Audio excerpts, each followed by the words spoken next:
जय जय गणेश जी की कृपा आप पर बनी रहे। इस वर्ष संकट चौथ, जिसे तिल चौथ के नाम से जाना जाता है, 17 जनवरी को मनाई जाएगी। इस पावन दिन गणेश जी और चंद्रदेव की पूजा का विशेष महत्व है। ऐसे में आइए जानते हैं संकट चौथ व्रत के नियम, पूजा विधि, पूजा सामग्री और शुभ मुहूर्त के बारे में संपूर्ण जानकारी। साथ ही क्या ऐसा उपाय करें हम जिससे भोलेनाथ की कृपा भी बनी रहे और गणेश जी की कृपा बनी रहे और हमारी सभी मनोकामनाएं पूर्ण हो। हमारे जीवन में जो भी संकट है, जो भी समस्याएं हैं, जो भी बाधाएं हैं, सभी दूर हों। तो इस वीडियो में आपको हम बहुत ही अचूक उपाय बताने वाले हैं। साथ ही पूजा आप करेंगे, व्रत भी रहेंगे और छोटा सा उपाय करने से आपके दुख, जो जीवन में दुख कष्ट हैं, सभी दूर होंगे। क्योंकि अगर हमारे जीवन में दुख होता है, समस्याएं होती हैं और बाधाएं होती हैं, तो हमारा जीवन बहुत ही दुर्लभ हो जाता है। ऐसे में अगर अपने जीवन को सुखमय बनाना है तो पूरा वीडियो ज़रूर देखिएगा और यह 100% आपको लाभ अवश्य ही मिलेगा इस उपाय से।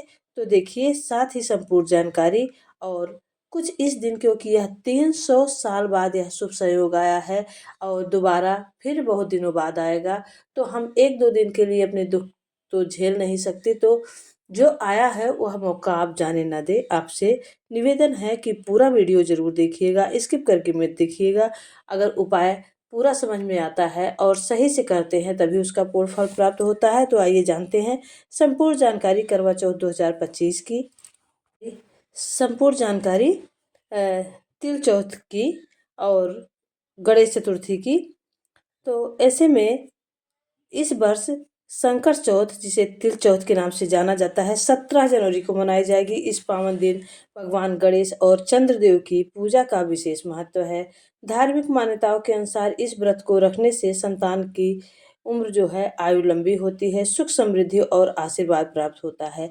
इसे तिलकुट चौक, माघ, संकटी चतुर्थी आदि नामों से पुकारा जाता है। ऐसे में आइए संकट चौथ व्रत के नियम, पूजा विधि, पूजा सामग्री, शुभ मुहूर्त, साथ ही जानेंगे कि इस दिन जो है कथा का क्या महत्व है और क्या क्या उपाय करने चाहिए।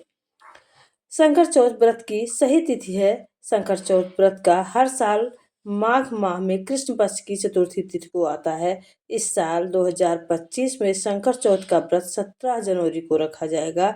इसका शुभ मुहूर्त है, संकट चौथ 2025 का शुभ मुहूर्त है लाभ मुहूर्त सुबह 8:34 से 9:53 तक। अमृत मुहूर्त है सुबह 9:53 से 11:12 तक। वहीं ये है संकट चौथ व्रत रखने के नियम।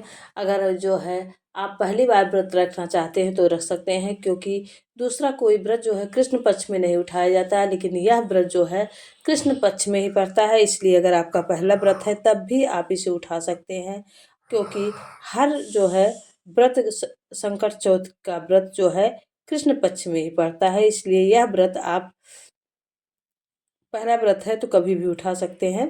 संकट चौथ के दिन भगवान गणेश को उनके हरे रंग के ही कपड़े पहनाना चाहिए। संकट चौथ के दिन भगवान गणेश को तिलकुट का भोग लगाना चाहिए। इस दिन तिल से बनी चीज़ों, लड्डू, तिल के लड्डू या तिल से बनी मिठाई का भोग लगाना चाहिए। संकट चौथ के दिन चंद्रमा को जल अर्घ देने के बाद ही व्रत का पारण करना चाहिए। इस साल जो है संकटी चतुर्थी का चंद्रोदय जो है 9 बजे तक होगा, तो भूल कर भी आप 9 बजे से पहले पानी मत पीजिएगा।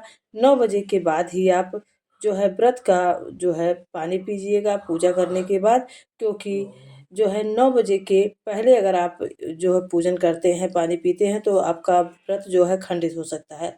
तो भूल कर भी अगर 9 बजे के बाद ही आप पानी पिएं। और गणेश जी की प्रतिमा में लाल फूल, 21 गांठ दूर्वा, जनेऊ, अगर यह उपाय आप करते हैं सुख समृद्धि के लिए, आपके जीवन में कष्ट है मनोकामना पूरी करने के लिए, तो आप ध्यान रखें आपको क्या करना है।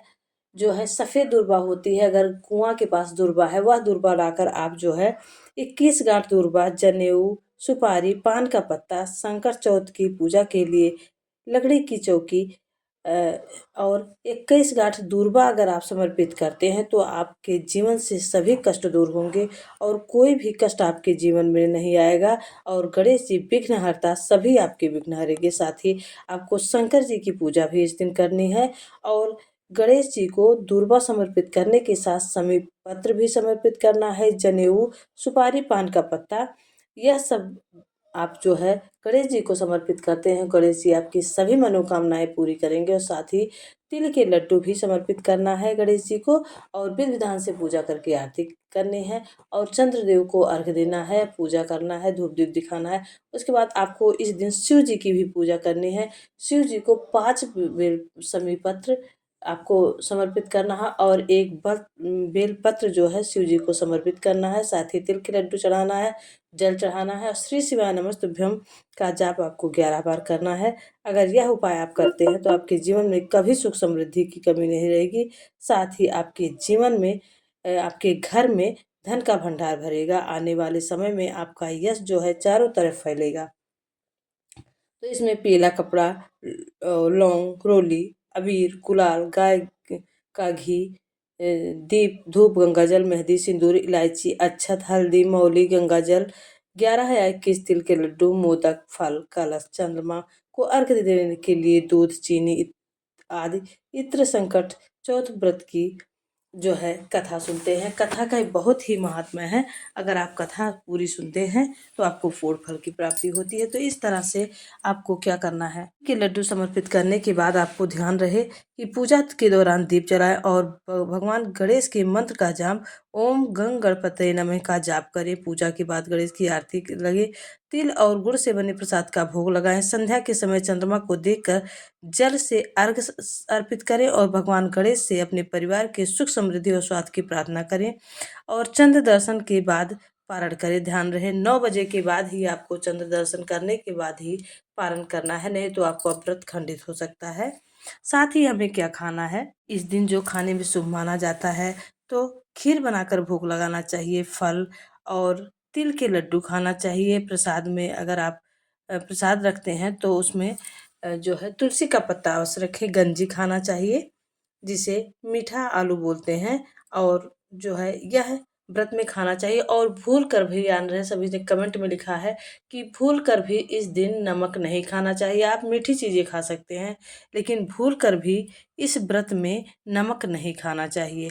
आप मीठी चीज़ें खीर बना के जो है, खीर तो खाया नहीं जाता पूजा के, तो गंजी आता है, स्वीट पोटैटो जिसे बोलते हैं, तो गंजी से कहते हैं, वह खा सकते हैं। दूध खा सकते हैं, दही खा सकते हैं, तिल के लड्डू आप खा सकते हैं, रामदाना के लड्डू बनाए हैं फलाहार तो भी खा सकते हैं। इस तरह ये चीज़ें खा सकते हैं। लेकिन इस व्रत में संकटा चौथ के व्रत में नमक नहीं खाया जा सकता। तो ये थी संपूर्ण जानकारी आप सभी को। अगर यह वीडियो अच्छा लगा हो तो चैनल को लाइक शेयर सब्सक्राइब करिएगा। कमेंट बॉक्स में कमेंट जरूर करिएगा। आप सभी पर गणेश जी की कृपा, भोलेनाथ की कृपा बनी रहे। जय गणेश जी, जय भोलेनाथ की। और संकट चौथ चतुर्थी की आप सभी को ढेर सारी शुभकामनाएं।